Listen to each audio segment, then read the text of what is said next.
যুবক তোমাকে বলি, চাচা আপনাকেও বলি, অনুরোধ করি যুবক, প্লিজ যুবক, হৃদয়টাকে মেরে ফেলিও না। তুমি দেখো না, তোমার বয়স 22, 10 বছর বয়সে মা বলেছে স্কুলে যা, মাদ্রাসা যা, মানুষ হবি, ভবিষ্যৎ ভালো হবে।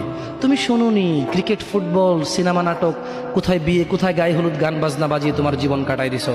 যুবক দেখো, 22 বছর বয়সে তুমি মূর্খ। তোমার পাশের বন্ধু পাইলট স্কুলে পড়ে, হ্যাঁ 10টা টিউশনি পড়ায়, 30,000 টাকাও কামায়।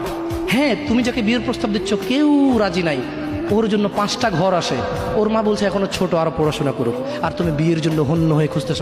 কোনো রিক্সাওয়ালা তোমাকে মেয়ে দিতে রাজি? তুমি দেখো 10 বছর 15 বছর বয়সে যদি মায়ের ওই কথা মেনে নিতা, তাহলে তুমি আজকে উপকৃত থাকতা।